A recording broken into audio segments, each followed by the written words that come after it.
cette nouvelle vidéo. Donc aujourd'hui on se trouve dans une vidéo book haul. Voilà, parce que c'est trop bien et que j'ai plein de livres à vous montrer. Parce qu'en vrai j'en ai acheté beaucoup.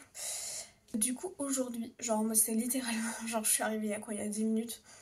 On est allé au salon du livre à Montreuil. Et donc du coup on a acheté plein de livres.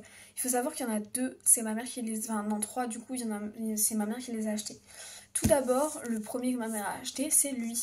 Parce qu'en gros, elle et moi, on lit la même saga, qui s'appelle Le sang et la cendre, je vous mettrai en comme ça.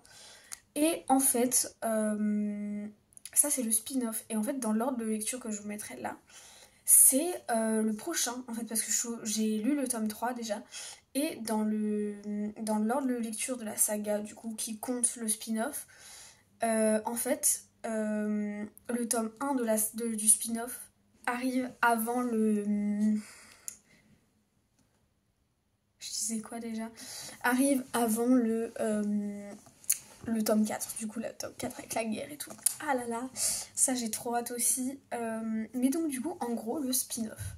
Donc, en gros, on suit Nyktos, du coup, le roi des dieux, enfin, l'originel, le dieu originel. Mais en gros, ça se passe des milliers d'années avant tout. Des milliers d'années. C'est son aïeul qui a passé un pacte pour sauver son royaume. Et en gros, elle doit abandonner sa vie et devenir la consort de Nyktos. Déjà, voilà. Peut-être, je sais pas. Bonne question. Mais bon, on verra ça après parce que actuellement, je suis en train de finir La tisseuse de Mélodie qui devient très long. Je suis désolée, mais ça devient très long. Enfin, on a eu le plot twist là, juste, je l'ai eu dans le chapitre précédent. C'était bien. Enfin, en fait, je veux dire, je suis pas à 100% dans le livre. Donc en fait, du coup, normalement, le spin-off, il aurait dû me faire... Mais en fait, non. Genre, clairement, j'ai pas fait ça. Clairement, que ma mère, elle m'a acheté pour Noël cette fois. Alors, vous allez me dire pourquoi est-ce que je l'ai maintenant. Je sais pas. Voilà, je sais pas. Enfin, j'ai demandé à ma mère si je le prenais. Et elle m'a dit oui. Et je lui ai dit oui, mais elle me dit pourquoi tu dis ça. Moi, je lui dis je sais pas parce que, genre, en mode c'est pour Noël. Et elle me dit c'est pas grave. Ah, en fait, il y a les deux dedans. Ah, ok. Enfin, oui, parce que je me disais bien, il y a écrit intégral, donc.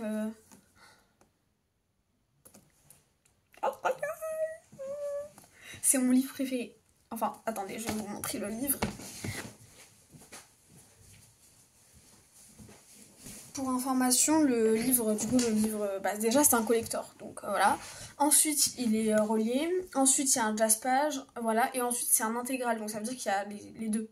C'est ce qu'il y a écrit derrière. Il y a écrit une édition intégrale et exclusive de Sorcery of Thorns et Mysteries of Thorn Manor, donc c'est l'intégrale, parce que c'est une duologie. Et il y a écrit entièrement annoté par l'autrice. Et c'est barré, genre barré. On dirait un peu des griffes, et ça c'est... T'as compris? Et en dessous, il y a écrit Silas. Mon personnage préféré. Genre, Silas, c'est lui. C'est lui. C'est lui. C'est la même personne. Par contre, il n'y a pas de chat ici, là. Enfin, à part sur la tête du truc, mais... C'est de l'arnaque. Non, je déconne. Attendez. J'ai cru qu'il y avait écrit 350€. Mais donc, du coup, j'ai vu. Mais du coup, c'est annoté par Silas. Oh, regardez. Oh, qu'est-ce que c'est beau. Oh, il est trop beau. Oh, trop beau. Oh, magnifique. Pourquoi il est à en plus, c'est coloré. Oh, ouais, magnifique. Parce qu'il y a la couleur aussi, regardez. En gros, c'est l'intégrale de Sorcery of Thorns, le collector, et c'est mon livre préféré. Tous les sorciers sont maléfiques, c'est faux. Elisabeth, qui a grandi au milieu des redoutables livres de sorts d'une des grandes bibliothèques d'Ostermer, le sait depuis son plus jeune âge, et elle compte bien protéger le monde de cette magie néfaste, l'épée à la main s'il le faut, jusqu'au jour où l'un des plus terrifiants grimoires se transforme en monstre de cuir et d'encre, Semant mort et destruction bien malgré elle, Elisabeth doit trouver au secours auprès du sorcier Nathaniel Thorne. Oh. Et de son mystérieux serviteur, Silas. Car les grandes bibliothèques ne sont pas seules en jeu, le royaume entier est en péril. Ceux qui ne voient pas, c'est lui. C'est ça, avec le tome 2. Le tome 1, il y a la version normale, là, vous savez, genre pas reliée. Mais le tome 2, il n'y a pas. Le tome 2, il est comme ça, donc bon. Et du coup... Mais bon, du coup, ensuite, ma mère m'a acheté aussi celui-là, qui s'appelle Emblème. Tome 1, le cercle des géographes.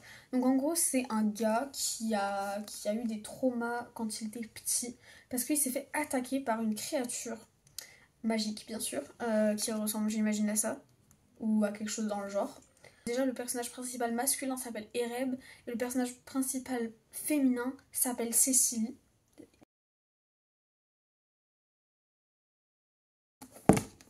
Petite dystopie, j'imagine, je sais pas. Ça me rappelle un peu El Paradise. Ah, cet animé, il était bien. Pourquoi on a des corbeaux et pourquoi on a un corbeau blanc? Vous allez nous faire tout ou c'est comment? Non, mais du coup, en gros, c'est Vespertine de Margaret Rogerson. Du coup, la même autrice. Parce qu'en plus, je le trouve jamais. Genre, je trouve jamais ses livres. Donc, du coup, je trouve juste Sorcery of Thorns. Logique. Et j'ai juste trouvé le collector. Et voilà. Mais genre, en mode Acultura, je trouve juste ça. Par contre, Vespertine, du coup, je l'ai acheté parce que je l'ai vu. Parce que sinon, je dois le commander. Par contre, je viens juste de réaliser qu'il y a un corbeau blanc.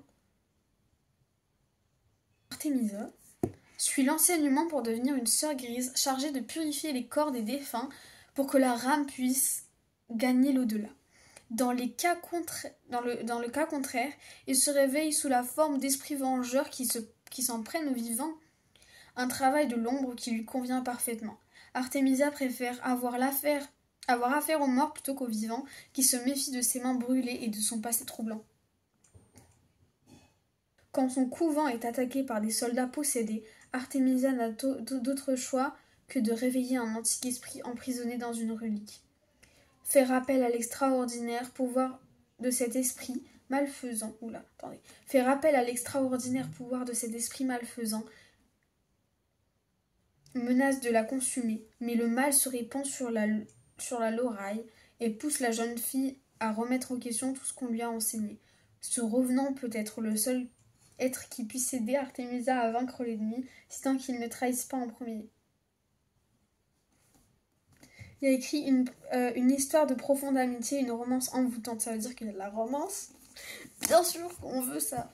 Et du coup, le dernier que j'ai acheté, c'est un livre que About Estelle, elle a lu. C'est la Bénie de César. Je croyais que c'était un relié, mais en fait, pas du tout. C'est pas un relié. Enfin, plus ou moins. Oh mon dieu. Qu'est-ce que vous êtes beau? Oh, j'aime trop la vibe. Oh, il est magnifique. Oh, une carte. Une carte. Il y a une carte là? Il y a une carte. Dites-moi qu'il y a une carte. Dites-moi.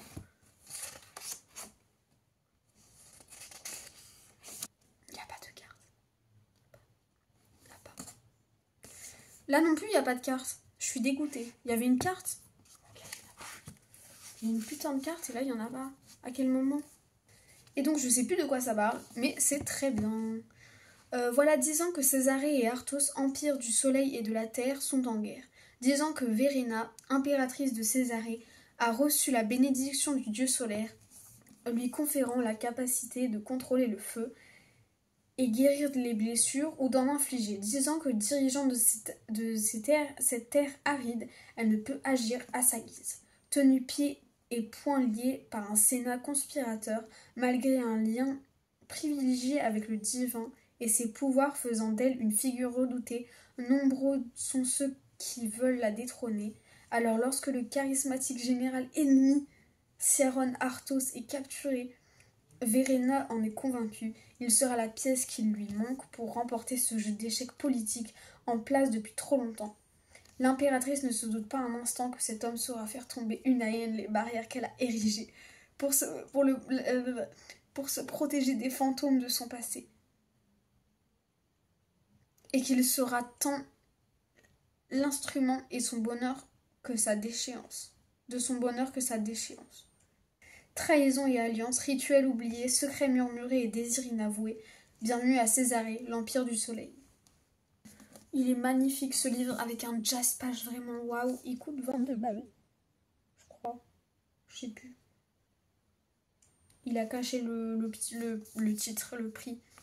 Voilà. Mais donc du coup ce que je disais c'était ça. C'est un couple, ils sont trop beaux. En plus, oh mais vraiment le livre est magnifique. Il y a plein de dorures et tout, c'est trop beau.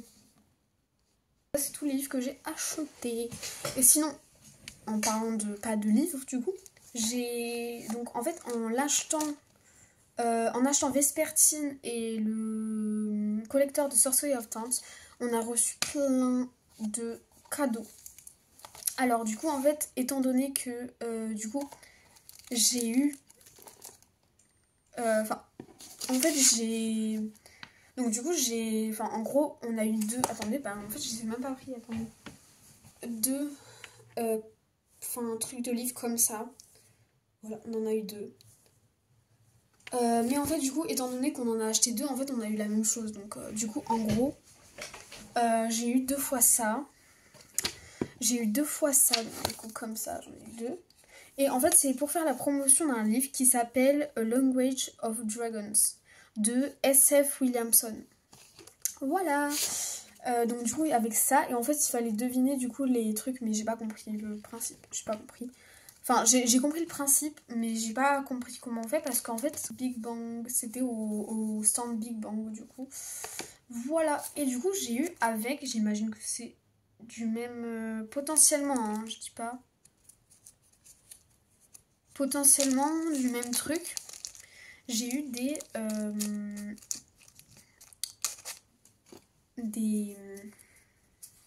magnettes dragon. Enfin un dragon, il y en a un avec un dragon. En gros, donc le bleu il y a écrit bon vent et bonne mère. Ensuite il y a un phénix et il y a écrit renaître de ses cendres, et du coup il y a écrit phénix en haut. Et du coup il y a écrit kraken sur le bleu. Et lui c'est dragon et il y a écrit protéger le trésor à tout prix. Voilà, ils sont très beaux. Et du coup je l'ai eu deux fois en fait. Et donc c'est les mêmes. Voilà, avec des petits comme ça là. Enfin du coup c'était avec. Et du coup j'ai eu aussi ça. Donc ça c'est absolument pas le même. Je pense que c'est absolument pas le même livre. Enfin potentiellement eux. Mais je... Enfin, il y a écrit, donc du coup c'est ça. Et du coup, derrière il y a écrit le secret du roi, et là il y a écrit le secret du prétendant. Du jeune prétendant. Voilà. Du coup ça m'intrigue, mais vas-y. Ils sont trop beaux. Du coup je vais les mettre dans mes trucs de... Ce qui fait encore pareil, donc du coup. Et Daniel L. Johnson, voilà, Johnson, pas Johnson. Pourquoi est-ce que dans le livre, du coup, Le sang et la cendre, je dis Johnson, et là je fais Johnson?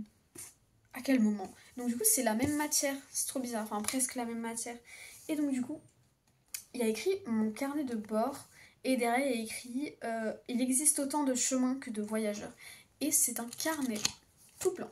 Il est très très très très beau. Magnifique. Mais genre... En fait j'avais jamais eu de goodies et tout, enfin logique parce que je lis depuis pas longtemps, et en même temps genre voilà, qui s'est extrêmement agrandi vraiment. Du coup lui en fait je vais pas le mettre genre en mode, enfin, en fait je vais juste mettre dans ma bibliothèque, je vais l'exposer comme ça, voilà.